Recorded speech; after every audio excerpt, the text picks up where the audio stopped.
Hey, what's going on, everybody? Welcome back to another episode of the Elemental Evan Show. Today, I have a very special guest for myself personally. We have an interesting story of how we met, which I'm sure we will share with all of you. But without further ado, let me welcome Sandy. How you doing, I'm Sandy? great, man. Yeah, Beautiful.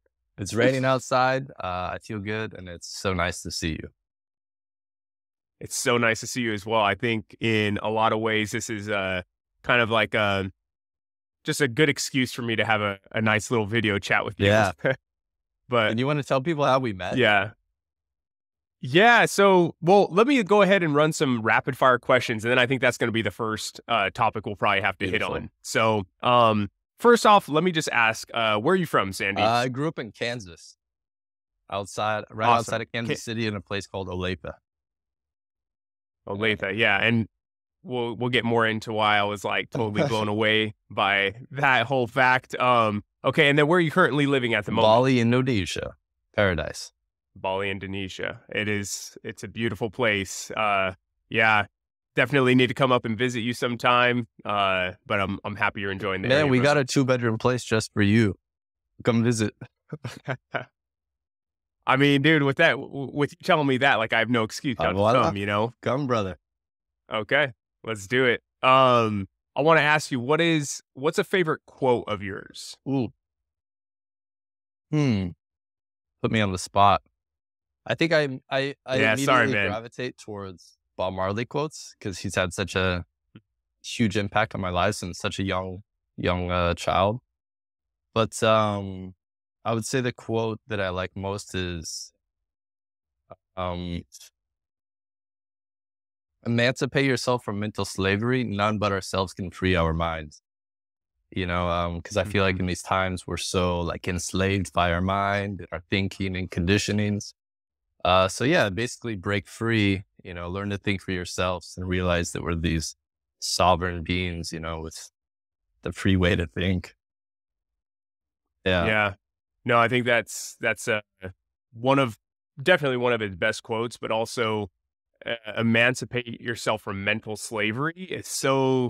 That's pretty deep, you know? I mean, like, you can think of like physical slavery and stuff like that, but yeah, in a lot of ways, like, there are many people who are mentally enslaved by themselves. I would say right? most. You know, and yeah, I would as well. Absolutely. Whether that's kind of due to upbringing or society, whatever it may be, but beautiful quote. Thank you for sharing that one, Sandy. I love that. Oh, okay. Yeah, you know, actually, I have a lot of favorite quotes, but I would say the one I've been coming back to a lot here recently is how you do anything is how you do everything. And I've just been noticing in a lot of different things, like there's this book called It Takes What It Takes. And I think just that as well is a great quote, but it's like, a lot of times, like, I'll be doing something very difficult and it's just like, God, there must be an easier way, right? But then sometimes I'll think of that and it's like, sometimes it just takes what it takes. Like, you have to be willing to kind of put your head down and get the work done. And of course, like, work smarter, not harder. But I think also there's so many times that we try to just find an easy way out. And I think the process in which you get to a point helps really build character in you and develop a skill. And so those two quotes kind of together, it's like, when I'm doing anything, I try to really do it in a way where I put my full effort into it, you know, and I really, you know, I want to show up in the world as like a person who takes care of themselves physically, emotionally, mentally, all that, you know, and really gives back. And yeah, so I just really like in everything that I'm doing, I try to do that. And I see even Ashley with her tea ceremonies, like, I think there's so much to be learned through that as well, because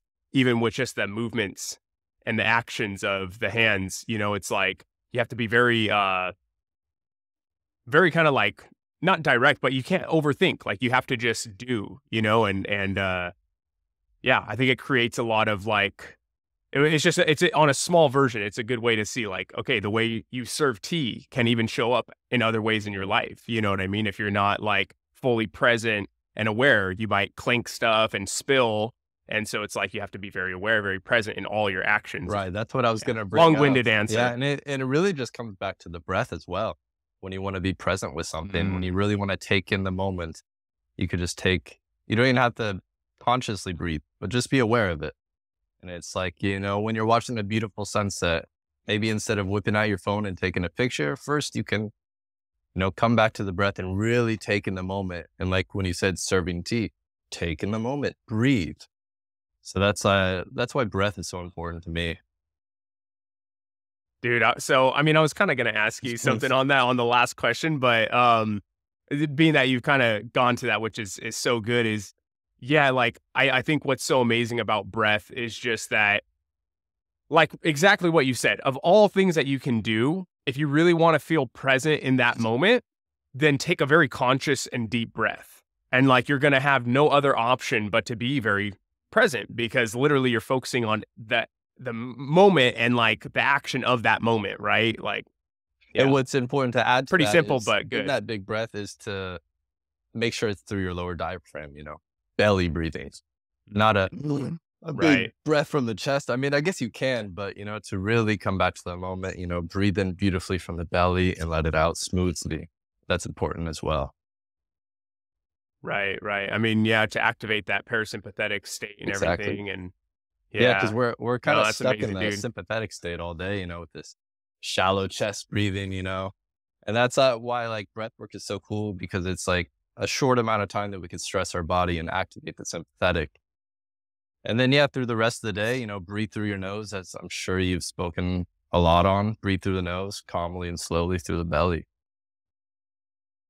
Yeah, no, absolutely. I mean, yeah, we're going to be talking a lot more about like breath work for sure. But to wrap up, I guess that would leave me with, well, I'll make another question here at the end, but one more is, what's your favorite book, at least of the moment or possibly of all time? It's a good question. I would say there's two books that have had a huge impact on my life. First one I read at a young age, called The 4 Agreements. Have you read that? Yeah, it's great. I read it, I think when I was 16, and it really helped. You have it on your shelf? I turned around right now. So I was at a thrift store earlier, and they had it for 99 cents. And I was like, dude, I always I'm happy to give out books. So I just grabbed one because it's so good. But it's so good. Yeah, I've given that book to so many people as well. But at a young age, going through high school, middle school, it really helped me not really put so much thought into what people think about me, which is important, and that was I think the second agreement, maybe don't take things personally, even when they compliment you, you don't want to boost your ego, you just want to stay even, so that helped a lot. And then the second book is Be Here Now, Ram Dass book. And actually I have Be Love Now, which is his other book, but Be Here Now is so beautiful. Have you read it? Super good. No, I haven't read that one. Ram Dass, so yeah, it's incredible. Dang. Okay. I'll have to add that to the list, man. I got this ever growing list. And for the people listening, I've been to Evan's house. He has great books on the shelf. What is your favorite book? Oh man. Okay. Dang. That's super tough. 50 Shades of Grey? I read a lot. Yeah, right? Yeah, no, this would be better. No, actually, I read a lot of like, I feel like a majority of my readings are like a lot of like, quote unquote, like self-help books or whatever. So I have a lot of those that I'm like, oh, those are really great. But I would definitely say one thing that I'm really enjoying right now is the Daily Stoic. And the reason I'm enjoying that is just because we like Ashley and I pair that with our tea ceremonies. So like right after we do that in the morning, we'll read the Daily Stoic. So like for those of you who don't know what it is, it's basically just a collection of meditations from all the Stoics. And there's a new one each day and then kind of like a synopsis about it from the author. And so it's just been really nice because even like Ashley's brothers, they saw it and they were like, oh, well, like, is there a new, like, does he publish a new one of these every year? So you have like a new one. And I was like, no, like every time you read it each year, it's going to hit differently. And they're like, what? And I was like, yeah, because the book doesn't change, but you do by the time you reread it. Right. And so it's just really cool, like to sometimes see how you'll read a passage and it totally relates with what you're going through or something. And so I really enjoy that. And do you read it together out loud after this tea ceremony? And that's like, that's beautiful. Yeah. That's a nice time together as well. Yeah. Yeah. Yeah, it is. It's a super beautiful time. Yeah, so that is probably my favorite one right now. And then aside from that, I had read, was it Becoming Supernatural by Yeah. Joe Dispenza? Fantastic. And that's like, man, a lot of my meditations that I do are based off of that book now. Like, So, like, yeah. And I know no, about the meditation from Joe Dispenza, like, are you moving the energy up using the like Mula Bandha lock and all that? Like, what do you do for your meditations? Yeah, so my meditations typically they start off very soft. So in the beginning, like sometimes I'll even start with just a little bit of breath work to kind of like when the mind is so like just waking up, because I meditate like typically right out of bed. And so I usually take like a moment or two to just kind of bring awareness to the body. And typically when I start to get really into my meditation, I'll take conscious breaths into each chakra. And like he talks about like focusing on that chakra and then the area around it. And this is to bring like awareness to the body. So I do that all the way through. And then after that period of time, I then will start to do some of those bandhas, which are basically just contractions of certain muscles to help push the blood flow up the spine. And so I'll do that. And then after that, I kind of usually feel how I'm feeling that day. And sometimes if it's like my mind is just crazy, then I just like, I take time to just sit and be still and try to calm the mind. If my mind is super calm, then I go deeper and I try to do like more manifestations and stuff like that. And then do you ever, because I believe in the book, you also mentioned you could hold your breath at the top once you work each energy center. And then that activates what, the gamma waves or the theta? Yeah, so it's been a while now since I've read, but gamma I know was like the highest. Like if you get to gamma, you're like you're God. Like you're connected Right, at that yeah. point. Yeah, literally, but I think it's like, is it delta that you start activating, I think, once you start getting to that point. But yeah, essentially like what was it with the pineal gland and then like the pituitary gland and then the different like melatonin like interacting with it causes some outer body experiences and you stuff. feel So, great. yeah. And I like how he describes the spinal cord as the prana tube, right? Is that him who says that? Yeah, it's beautiful. Yeah, for sure. And I mean, he's right, Yeah, for sure. Send that life force up. Exactly. Yeah, no, I thank you for asking me this, man. Actually, I've never been asked that. It's definitely not on my show either. So thank you very much, interested. man. And then how long do you typically sit in this meditation?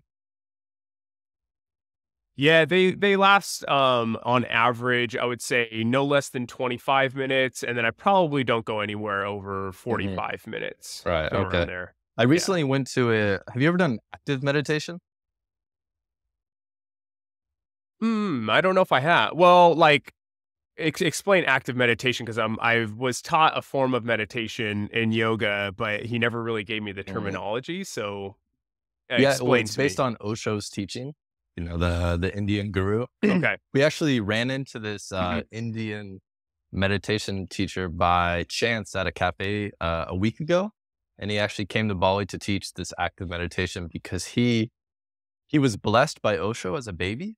Osho put his finger on his forehead when he was like 10 months old and blessed him in a way. And we met this guy, and it was such an incredible conversation. And he invited us to his active meditation, which I went to 2 days ago. And it was pretty intense. It's the opposite of what you think meditation is. It was starting by this like chaotic breathing through the nose to really get out all the carbon dioxide. Like lots of that breathing, but you don't want to do it in a rhythmic form because that'd be like pranayama.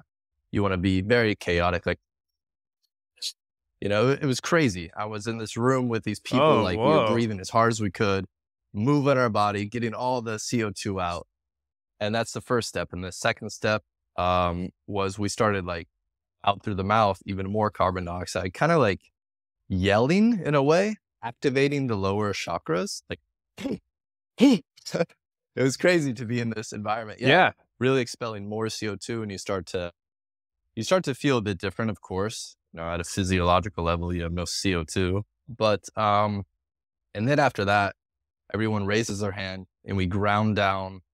And during this whole time, it's chaotic music, like tribal drumming, very high intensity music. And then you start jumping in a rhythmic way, and on the downbeats, and you're activating the lower chakra, and you focus your energy, Whoa. there. And we do this for about 30 minutes and your arms are dying. And then he says, freeze, and you freeze with your hands in the air. And that's when everything calms down and your mind becomes clear, and you remain with your hands up and your shoulders will hurt. But what he said was interesting. When you feel this pain, you just become uninterested. You become aware of it, but you don't place much attention to it. You just be like, okay, I'm aware of that, but I'm not interested. And then it kind of just goes away in a beautiful way. And then after that, for like 10 minutes, then you move into dancing with the breath, and then you sit down for a Vipassana meditation. And at that point, after an hour of doing all that, there's nothing in your mind, and it's so clear, and you can like see your breath coming in and out. So he says this active meditation is to prepare you for these Vipassana retreats, Vipassana meditation, where you're meditating for 10 to 12 hours a day, So it was my first time doing something like that, and it was really interesting. Yeah. Jeez, man. Okay. Well, my short answer to that then is no, I've never done that. That's really neat. Yeah, like it's so crazy to see the different styles of meditation because, like the morning one that I do, that kind of kicks my day off and I just feel good after, But then, yeah, you have like this active meditation, which is for going into even deeper meditations, right? So the meditations I was doing in my yoga teacher training, they were more like repetitions of mantras and trap the mind, more like visualization at the same time and movement of the body, right? Like activating different chakras. So that's why I was like, oh, maybe that might be a type of active, but very different. It was not the same type of active. Yeah, but that's so crazy. Like, what an interesting style of meditation. I've never heard of that, but I love the shoulders burning and understanding that the hurt is there, but like you also don't have to like be in the hurt. You can also just know it's there and be like, cool, like I'm going to override my mind right now and just like feel this experience, like fully experience it, and I loved what he said, just become uninterested, and that helps so much, because if you have a pain in your body, you usually place your attention there and it stays there. But if you just, you could breathe into pain and have it go away as well. But the word uninterested was really interesting for me to hear. Yeah. It's so kind of something that like, there's a new meditation I've tried here. This is actually from Ashley's practice. It was for tea ceremony. And so it's essentially just holding a posture. Like cross-legged, you could be lotus pose, whatever. And it was really interesting because in this meditation, he kind of just states, he's like, meditation is posture. Posture is meditation. There is no difference. If you are holding this posture correctly, then you are meditating, because that means you are actively being present and aware, right? Because what you're doing is keeping a straight, solid back, right? With your head, like feeling like it's being, there's a string connected to the heavens, like holding, straight up and down, right? And then legs are rooted deeply into the ground. Hands are slightly lifted, like tongue pressed to the roof, and all these different things where it's like, yeah, if you're actually properly doing all of that, like you're going to be in a meditation for sure. You're going to be fully present. And I've never heard anyone in all my like meditation classes really explain it like that, to be in posture is to be in meditation. I like that. And then what would you recommend people, because meditation could seem a bit daunting and boring. How would you recommend like starters to start meditating? Dude, honestly, like I think there's so many accessible ways nowadays with all these different, like, personally, I think there's a very simple way of going about it, which is literally you can sit down for 5 minutes, like super short, because everyone is always about time, right? Even I was myself, like when I first started, and it was like, oh God. So I think setting a very short goal, 5 minutes, work your way up to 10, whatever it may be. And like, all you have to do is just breathe.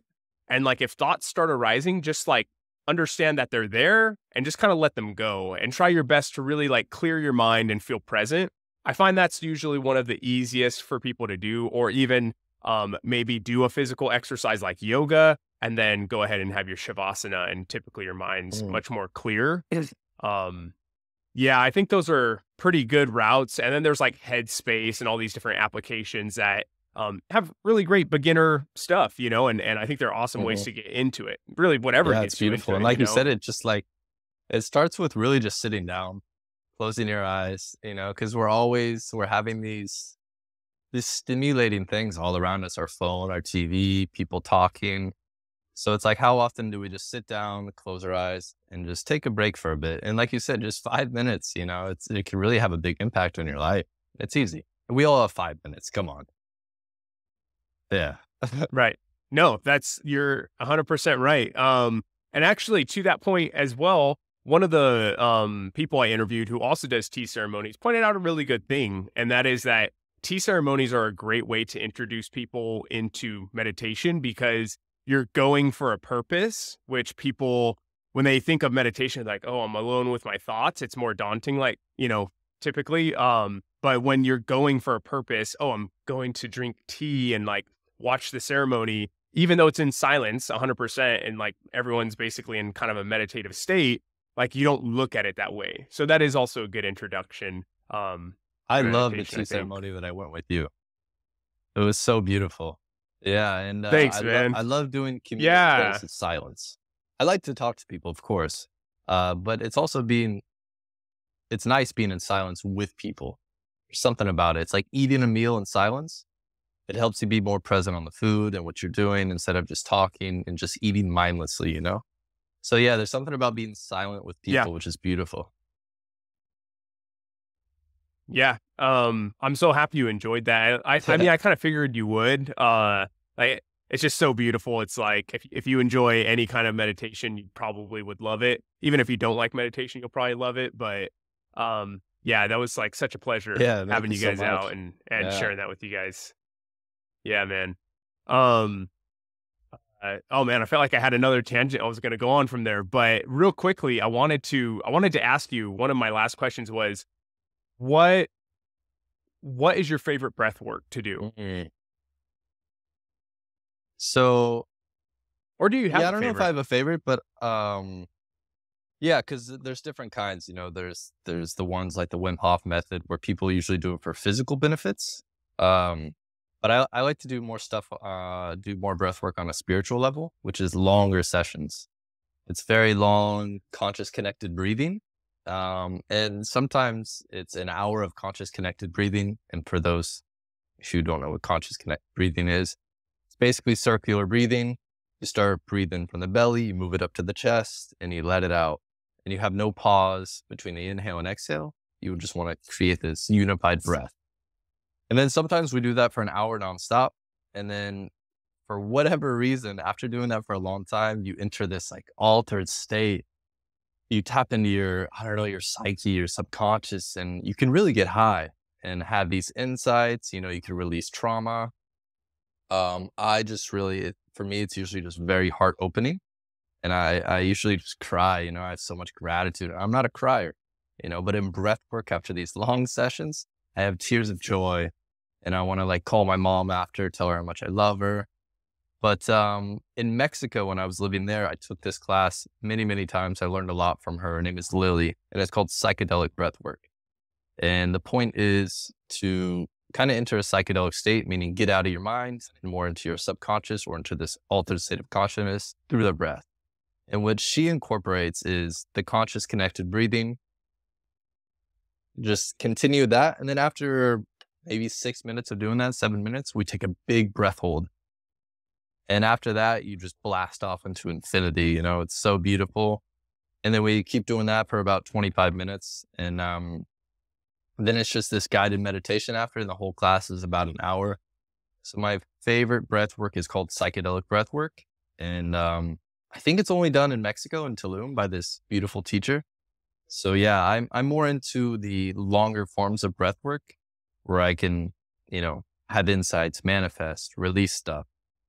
So that's more what I'm into. But on my channel, I teach more shorter with breath hold, kind of like the Wim Hof style, to just make people feel good, you know, make them smile, feel good, start the day right.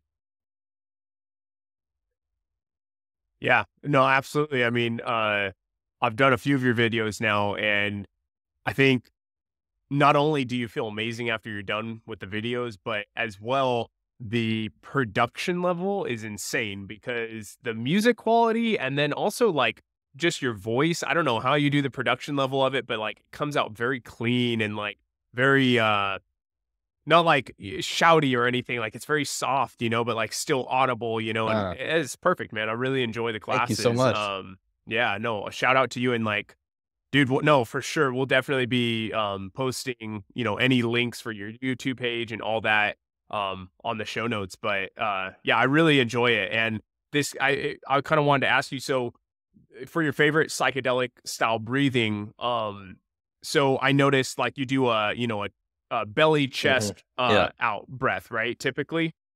So would you do that the entire time you're in the psychedelic class, like taking like a belly chest out exactly. kind of Yeah, breath? and then on the exhale, it's important not to force it out. Just kind of let it out with a sigh in a way. And laying down, of course, you're able to expand your lungs Mm. more and get more in because it's all about bringing stuff in. But in my videos, I sit up. But yeah, in these classes, I like to lay down. And so, yeah, it's for a long time, this conscious connect breathing, belly, chest out with rhythmic music playing. And then randomly, she'll just tell us all to breathe in and we hold. And at that point, you have all these tingly sensations. Your mind is like, and you become like just in your body. And at that time, maybe some emotions can get released. People start crying, and because we bottle down a lot of our emotions, it's so easy for us to just use our mind to bottle everything.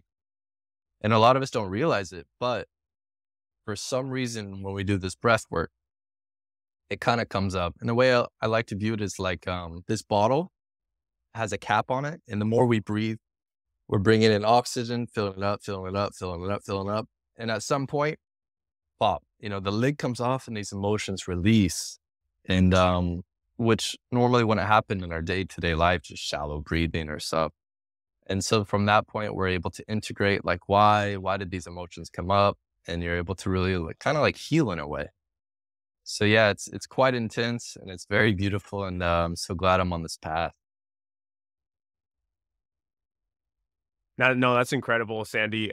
Actually, that leads me to a good question: is how did you find your way to breath? Like, where was it that you first connected with it? And you were like, "Dang, this is Mm. this is what I need Yeah, to be so I was doing." in for like 9 months. I was in this thing called a womb. And then I came out and I took my first breath. No, it's actually funny. So I left home. I left Beautiful. home after university 4.5 years ago to travel the world. You're a world traveler as well. I wanted to get to know cultures, learn languages, and more importantly, learn about myself. And then, kind of at the beginning of this travel, I was in Panama in the mountains, volunteering in a hostel up in the mountains. And I ran into this guy who actually studied with Wim Hof.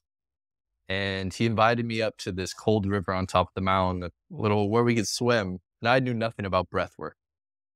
Um, I didn't really know much about yoga at that point either. So he took me and a group up there and he showed us this breath work, this Wim Hof style, the repeated 30 to 40 deep, powerful breaths followed by breath hold. So we did that and then we jumped in the water and it was still cold, but we continued to do the breath work and I felt my body like start to get warm and this freezing cold water became warm and I felt like I could just chill in there all day through this breath work. So that guy kind of changed my life. And from that point on, I started doing lots of Wim Hof. And then I started exploring other breathwork styles away. But yeah, it started about 4 years ago in the mountains of Panama, meeting this random guy. I don't even know his name anymore. That's amazing, dude. Oh my gosh. I guess moral of the Yeah, story is exactly. travel, Yeah. huh? Dude, What that's about you? incredible. Yeah, breath work is such. Yeah, so I had done a little bit of breath work in like a couple yoga classes, but it never was anything like too crazy, like a little breath of fire typically. Which for those of you who don't know is just like, using the abdomen on your inhale to expand and then exhale, contract and like really fast to get your body warmed up. And yeah, I guess that was like the first time I tried it, but then the time I really got into it was yeah, at my yoga teacher training, when I was there back in 2019, I think, every single day we did an hour of breath work, and it's incredible. I mean, like, some of the sensations you Yeah, which style feel. of breath work were What you were we guys gonna doing say? every day for an hour? So he would always mix them up. But typically we would do a Kapalabhati, which is like a little bit of a slower style breath of fire. And then we would do a lot of the Nadi Shodhana, which is like the alternate nostril breathing. We also would do there, which actually one of my favorite breath works is, and I can't remember the name of it now, but you actually Mm. hum on your exhale.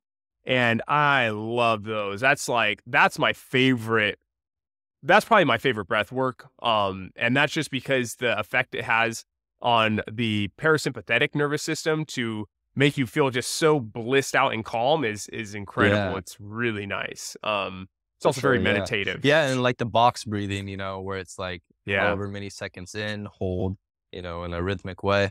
And they say on the exhale to do the hum. And if you do that, you're right, man. You feel so blissed out, as you say. Yeah. Yeah, it's incredible. And then it's just also really cool to see there's so many different styles of breathing. They even had a couple that were like meant for if you're really hot, like different styles of breathing to cool the body down, which is like pretty interesting as well. So it's just crazy. Like there's so many different styles of doing like this something that we think is so basic and simple, but really is like our key to like tapping into our autonomic Don't you think nervous it's system, crazy that Um, we learn about eating, what food is good, what food is bad, more or less. I mean, we're still not really informed. We learn that we need to drink water. They say a certain amount every day. But when are we ever taught how to breathe at a young age, They never teach us how to belly breathe, how to breathe through our yeah. diaphragm, because we can go, a few minutes without breathing. We can go a few days without water. We can go weeks without food. But it seems to be the most important thing. So why are we not taught it? Yeah. Yeah, exactly. I mean, it's super important. I think there are certain cultures that have hit on it, like Ayurveda and stuff, they more incorporate all that. But, that's also like why I kind of like the whole elemental Evan is just because we are of all the elements and they're all super important, and they all deserve their own respect, and air is one of those elements. We need to know how to breathe and breathe properly, just as, we need fresh water and like you said, yeah, I think breath is super important. I also think the quality of air that we're breathing is super important as well. Like if you're doing your breath work in a major city, yeah, it's definitely still good, but it would probably be a little bit better up in the pristine mountains or something, and it's the same thing with water too. Like we're made up of like, 60 to 70% water, yet people are drinking out of their taps and it's filled with all these pharmaceutical runoff and weird decaying pipes. Like there's a lot of weird stuff in it. But that's like probably more important than food in a lot of ways is the quality of Yeah. water we So drink, then people living in cities, what do you recommend Yeah. about water? Like finding a local spring or having a filter? I mean, spring water is probably one of the best waters out there. But then finding a source and then, then you can kind of come into the whole like, well, how much, pollution are you creating through the transportation of it? Well, there's a lot of different things about it, but I would say spring water is going to be one of the best waters to drink. But for myself personally, I do have a reverse osmosis system. So you're pretty much filtering water to like a very pure H2O form. And then restructuring that water with some form of minerals would be the best way to go so that the water is not just in pure H2O form, which is not common in nature. It actually should be bound with something because it's a natural solvent, right? So making sure it combined with something like pink Himalayan sea salt or something, just a Speaking of little that, So, yeah. when you were doing your fast, your 3-day fast, were you drinking Himalayan sea salt water? So I was eating You were just some eating it, salt. I was eating some like sea a salt. snack, just chewing Um, on it. yeah, Really? yeah. Honestly, I was Yeah, I really was. Like I was to a point on day 2, I was so hungry that actually tasting salt was so tasty to me. So I would just like nibble on salt. But in my water in general, I have that structured so it still has like minerals in it. But I was adding extra minerals to each Mm. glass of water that I Wow. drank. Okay. And then Yeah. so you said Uh, day 2 you were super hungry, or when did you first start to like feel the hunger? yeah. And was it actually you thirsty or were you hungry? So You yeah. know, because there's a difference. So I mean, I would say my first whole 24 hours were super easy. I mean, I've done a 24-hour fast many times.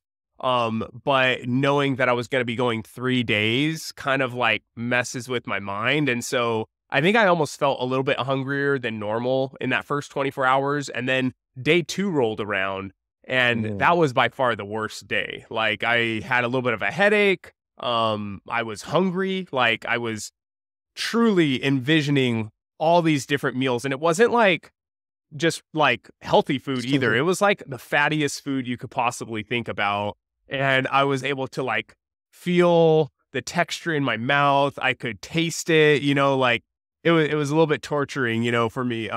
So the salt definitely helped. I was drinking some tea as well and some water, and yeah, just made it through. But I would say, I mean, I definitely think like on day 2, like, you're over 24 hours at that point. Like you're probably genuinely hungry, but the thing is that your body is so programmed to eat every single day that I think it also has to get to a point where it understands like, oh wait, hold up, we're like legit not going to get any food. Let's go into this mode of Mhm. survival and kind of just chill out, which happened for me on day 3, and then you just feel amazing, which I know we had talked a little bit about your 5-day fast, which is insane. But you kind of Yeah, and experienced a I wanted similar to ask deal, you, so right? what I noticed, I've been doing intermittent fasting for over 5 years now, where I just pretty much skip breakfast, so I have Hmm. this time eating around noon or 1 in the nighttime, and what I noticed on the 5-day fast, for the first few days, I would just be hungry at those times.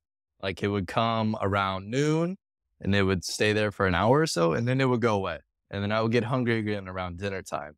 Did that happen to you?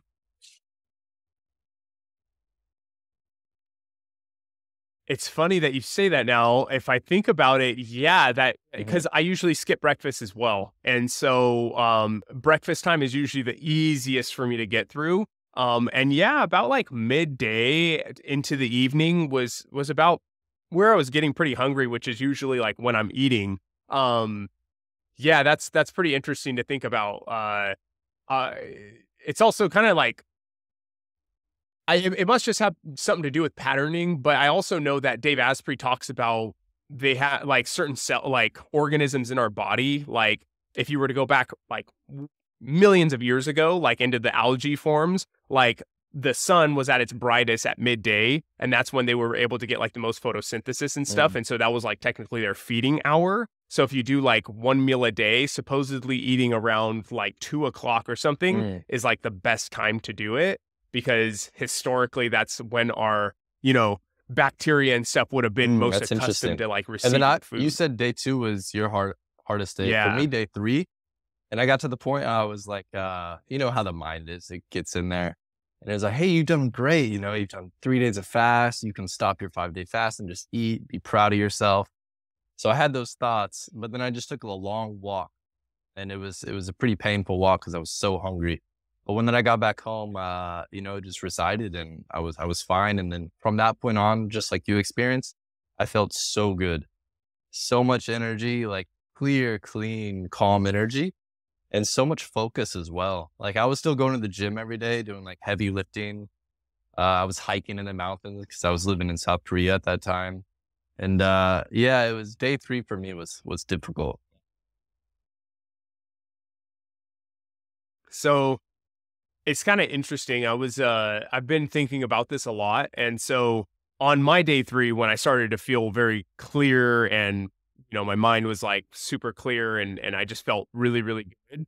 Um, I definitely believe that's probably a survival mechanism of the body that's like, all right, like we need to really heighten our senses and focus in on gathering food. Like we need to find food for our body because like we're not going to be able to sustain this for forever. Like we're going to have to find food. So I feel like that's almost why your body goes into this state of feeling like so great, and almost like it almost feels like you have larger than like 180 vision, like things are a little bit more vibrant, all this. But what's very interesting too is that, so for example, like I didn't like, well, I did a meditation. Ashley and I did a meditation after a tea ceremony while on our third day. And it was one of the deepest meditations I've had in a really long time. And it was mainly due to the fact that my mind was so quiet. Like I had to struggle absolutely zero to get my mind to be quiet. And the thing that's so interesting is, like, I was starting to think about this, was we have two forms of energy. So in yoga, they call prana, which is our breath, and also our energy. It's synonymous with both words, right? Because truly our breath is our energy. When you breathe in, oxygen goes to your cells and then through your mitochondria is combined with the food that you're eating to then create ATP, which is energy for the body. So literally breath is energy, but then at the same time, the other half of energy would be the food that you're eating. So for example, in yoga, they'll have you do a breath retention where you exhale all of your air and then you just hold and meditate there. And typically your mind is so focused on one thing, and that is the fact that you're not breathing. And so since it's not receiving new energy, they say your mind goes more quiet much faster because it's not having energy to produce new thoughts. So in a way, it's like a great way to get into like a good meditation because no energy, no thought, right? But on the other hand of that, I also feel like a fast is kind of doing the same thing, just from a different direction. Like you're still able to breathe and get energy that way, but you're not getting energy through food any longer, right? Like your body's breaking down. But so it's kind of like when I did that meditation, it was like instead of doing a breath retention to get the mind to calm down and quiet, I was just starving it of energy from food. And then therefore my mind was also quiet in that manner. So I was like, man, exactly. I should have done a breath retention. That's what I told you. I was like, do some breath work. Zero energy. It's so intense. You go super deep. But yeah, there you have it. If you want to calm your mind, just starve yourself for 3 days. Or you could just hold your breath, And then you told me something absolutely disgusting, which you did after your fast. You drank a whole cup of olive oil. Yeah, so that was the cleanse itself. So for your liver to be purged at that point, and your gallbladder, you have to drink oil because that's what bile breaks down. It helps assimilate into your body. So your bile reserve is completely filled up at that point. And then when you drink the olive oil, accompanied with lemon juice, which is going to promote evacuation of the bowels, you essentially get a huge release of bile. How long did that last? The runs. Yeah. Just a day, or well, not even a full day, just that night. So you do it in the evening and then okay. You don't sleep too much that. I went to bed for like 2 hours and then I woke up and I went to the restroom, like barely made it, and came back, and I probably caught another 2 or 3 hours that night. No, sorry. During your 3 here and there, fast, like those 3 nights, how was your sleep? Oh, gotcha. Really good actually. Yeah, my sleep was super good. Like every time I went to bed, I felt like I'm ready for bed. Like your body kind of like eases into sleep pretty nicely when you're not really eating food. And were you going to bed earlier? Yeah, but slightly earlier, and I think the reason for that is because when you're not eating food later in the evening, which I don't usually, I try to cut my eating time pretty early. But when you're not eating late into the evening and you're not even allowing yourself to go do it at all, like you're just kind of like bored and you're like I'm just going to want to eat something. So I might as well just go sleep, That's kind of how we are. I feel like we were in the past, we didn't have these bright lights shining in our face once the sun went down. So we went to bed, I would assume fairly early, unless we're having like a bonfire dance or something, So yeah, there's something to that for sure. And No, what I've been exactly. implementing in my life recently is I leave my phone in the living room, which is outdoor here. I just leave it outside. Um, I stopped looking at it maybe like around 8 or so. I don't know what time actually, but I just leave it there and then I come in my room and it's just for sleeping. And I find I'm able to like go to sleep a lot faster, but also just like let me go through those different waves that you need to go through. And then I just sleep so much better. And then in the morning, I don't see a phone. I just wake up when the sun wakes me up, which is around 6. And I don't look at my phone for another at least 2 hours. Usually when I click my phone, it's around 8.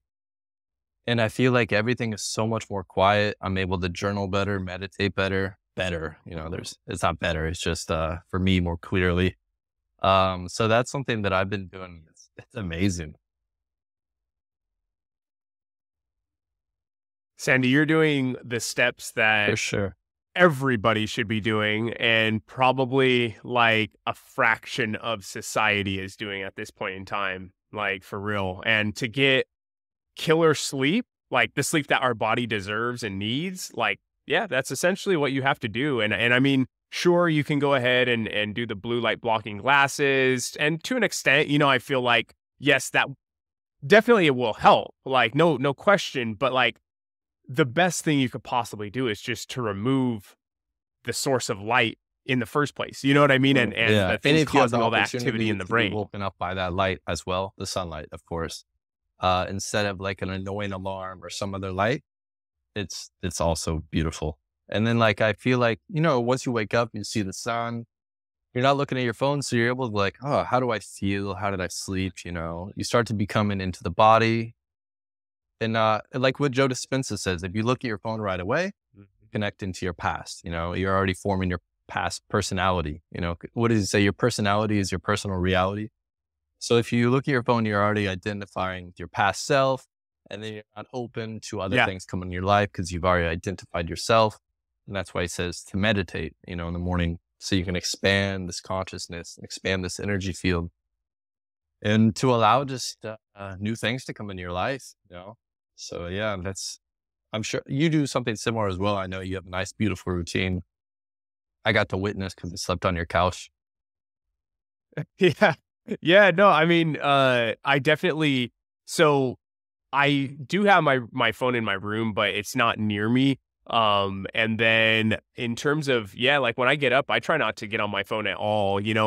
I've had kind of a nasty habit here recently of just checking and seeing if I've gotten any messages from anyone. But I usually don't go any further than that. I just kind of see if anyone's actually reached Right. out. But even that But it is feels like good. I could wait on that, and realistically, like you said, you're able to tune into your body better. So yeah, pretty much like I think in terms of tuning into the body though, like first thing in the morning, what's so nice about that is everything is like where your attention goes, energy flows, right? Like that saying. And if you first thing are hopping on your phone and that's going to be drawing your energy and attention, well, then that's not leaving any energy and attention for your body, for your intentions for the day, like, all the other things that really truly should require it.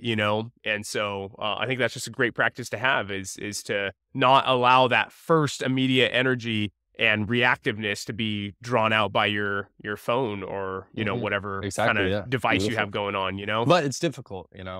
So if you're trying to Yeah. practice and you look at your phone, no worries. Be kind to yourself. Absolutely. Yeah. And I mean, for sure. I mean, I think that's where we're at is we're a little bit addicted and, you can't just like cold turkey everything. And so Yeah. taking some baby steps is definitely in order. Um, yeah. But Sandy, I feel like I wanted to ask you this earlier on, but these conversations have been so good. So real quick, I have to say, so like Yeah. let's dig into the story of how we met. So, for those of you who don't know Sandy or myself, like we both enjoy traveling quite a great deal. Obviously, Sandy is living in Bali right now, Indonesia, and who knows, I might be just joining him very shortly with Ashley. But anyways, we were traveling in Chile. Ashley and I, we backpacked South America, and then we ended up running into this beautiful human being in Pucón, Correct. Yeah. Chile, which is in the Lakes District, correct, Sandy? And then Sandy, what were you doing out in Chile? And I then was actually what were doing you a doing in lab practice Pucón? trip as well. And then once I got to Chile, I just stayed there and started teaching English. And then at that point that I met you, I was traveling. It was summertime in South America. So we were traveling around Argentina and Chile and Uruguay at the time. And then, I think we were finishing up our trip as well. And so were you guys. We just happened to meet in this beautiful hostel.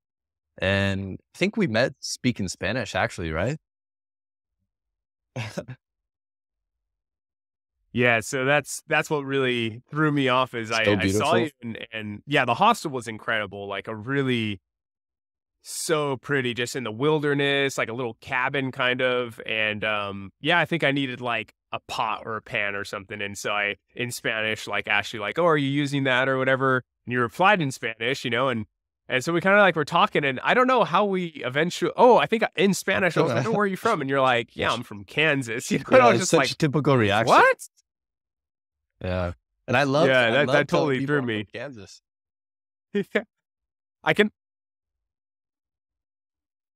dude. I can only imagine the like kind of reactions you get because I mean, even myself, like people are like, "Oh, dang, that's cool. You speak Spanish," But I mean, like.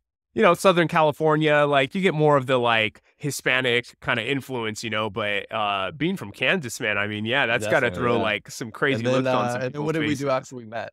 So then after we met, we ended up going. So we were both heading back to Santiago, I believe, like the following day. So we ended up, we didn't take the same bus, but like our buses left at the same time relatively. Got back to Santiago. And then Ashley and I, we were going to be flying out pretty shortly after, like a day or two later. So we ended up meeting up and going out for what's called terremoto or earthquake. And it's Exactly, yeah. like Chile's kind of national drink, Yeah, because they right? say, you have one of those and you start shaking like an earthquake because it's so high in alcohol. Yeah, and they definitely are strong. I mean, honestly, I only had one and I was She's feeling half good. your Ashley had size. two. She was feeling really good. What's the most of those you've ever drank? Yeah, pretty important Yeah. to mention. Ashley is like No, dude, I literally half honestly my think that was size. only the second time I had one of those after living in Chile for a year. It's just so sugary as you saw, I don't drink very often, but if I want to drink, it'll be like some mezcal if I'm in Mexico. Oh, by the way, have you guys opened that bottle yet? Nice. Yes, we have. It's delicious. Thank you Beautiful. Yeah, so it's much, good, dude. I right? can't believe I haven't said anything about that. Nice. So good, Perfect. dude. Yeah. So Yeah, good. it's And we had it smooth. with the orange slice, just like you said. Very smooth. No, for sure. Yeah, no, like very appreciative of that. But you mentioned a good point, which is the sugar content of not just a terremoto, but of literally Everything. probably everything on the shelves of a market. And you have some iron will because you like Yeah, are you unless like it slips 100% into my sugar free food pretty much? without knowing. But I ask almost every time at a restaurant too. You'll be surprised, man. They put sugar in everything. Even like a pizza. I know the sauce, Oh but if yeah. it's homemade tomato sauce, they usually don't. But the dough, they sometimes add sugar, so it's important to ask. But yeah, back in August of last year, I read this book called Sugar Blues, which is written in 1975. It's not a known book at all. I just met a guy who just had this amazing energy. He looked strong, calm. His hair was nice. He just looked good, And he's like, yeah, I haven't had sugar in years. And he just gave me this book. So I read it and, yeah, it was life-changing for me. And I just, I cut out sugar. I started reading the labels on everything and realizing everything has sugar in it. When I say sugar, it's refined sugar. I still eat fruit. Fruit's great. I still eat vegetables, of course. But yeah, and then after really a few months of doing that, I have absolutely zero cravings of anything sugary. I walk past a bakery, it doesn't look good, which is very strange because I would love in the past, occasional cheesecake or something sweet, But now, like if I want something sugary, fruit sounds good, and more fat actually. It's more appealing. Yeah, so I feel great. Yeah, that's amazing. It's hard Yeah. in a way at first, But then you just get used to it. It's like a lifestyle, you know? And the same yeah. Yeah. So it's, I'm sure you've Yeah, spoken a no, lot about sugar on absolutely. your podcast, but yeah, it's poison.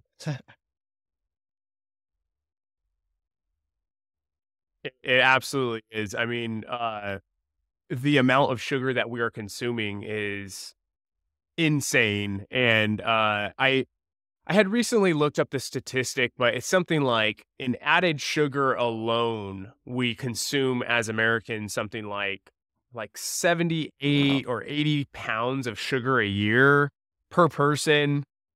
And it's crazy. And like, a lot of people find that hard to believe, but then it's like, yeah, but you drink so much sugar, like we're talking, like Coca-Colas, energy drinks, sports drinks, all of those have sugar in them. And even, for example, like in some of these like orange juice or different juices, like there's a ton of sugar in those as well. And yeah, a lot of them are naturally occurring, but at the same time, like when you eat a fruit, you get all the pulp and everything Right. with it. So like the sugar content you're getting is buffered. Whereas when you just drink that sugar, I Yeah, mean, it's definitely. just like Yeah, a we straight drink a lot of shot to the sugar. And system. what's interesting is Coke Mexico, I believe, is the second most obese country in the world. I was just living there before Bali. And it's sad, man. Most people are overweight. They're technically obese. Like, and you'll see at every single table of a Mexican restaurant, they're drinking Coca-Cola. Everyone. And then another drink that Mexicans drink, they say agua Yeah. natural, Yeah. natural water. Usually is fruit water, but they add so much sugar to it. Right. So they're just constantly drinking so much sugar. Yeah. Crazy. And then I come here and the locals are skinny, they're healthy. And I don't think I've seen any Balinese person drinking a Coca-Cola because I don't think Coke has, you know, kind of like an image here. Whereas they're in Oaxaca or in, not Oaxaca, Chiapas in Mexico. Coke actually takes the fresh water there and produces a lot of Coke in that state of Mexico. So then it's left with not a lot of fresh water for the Oh, locals. So wow. there's a water shortage. But what they don't know is they keep drinking Coca-Cola, who is the company that is taking their fresh water. And that state alone is the state that drinks the most Coca-Cola in all of Mexico. And it's mainly indigenous. So it's really crazy what Coke is doing there. Yeah. Yeah. Damn, dude, that's so crazy. Dude, it's so multi-level, Right. the issue. It's such a trip. I was also gonna say, I've heard, I can't remember exactly who was saying this, but I guess that when when you eat high amounts of sugar, it signals to the brain that it's time to eat as much as you can and consume to put on weight. Because typically when we would receive high levels of sugar, if you were to go back to our like ancestral times, it would have been during summertime when fruit was ripe. And fruit, before it's ripe, actually has a very low sugar content. That's why unripened fruit is not sweet, but actually has a higher vitamin C content when it's unripe. But once it becomes ripe and has that high level of sugar, our bodies naturally will understand that, oh, okay, it's summertime. This is bountiful. We need to be putting on as much as we can. So let's eat all these sugary fruits so that then our body can go ahead and store whatever it is that we're eating as like Exactly. energy, as fat for later on down the road. But we just live in a time Exactly. of like In a sense, yeah. constant And ripe it's in fruit, everything. So right? we just Like in keep a on sense, eating. right? And Yeah. if we weren't hungry, these big corporations wouldn't make money on their products. So I get it. It's part of the plan. And there's another thing that's like my focus Yeah. and has improved so much since cutting out refined sugars. Like I have so much focus, I have so much creativity. And I find like when you eat like a Snickers bar or something super high in sugar, you're kind of in this like brain fog and you can't think very clearly. So in a way, our society is kind of stuck in this fog of really not being clear in our head, which is important. So it's strange times. Super strange times for sure.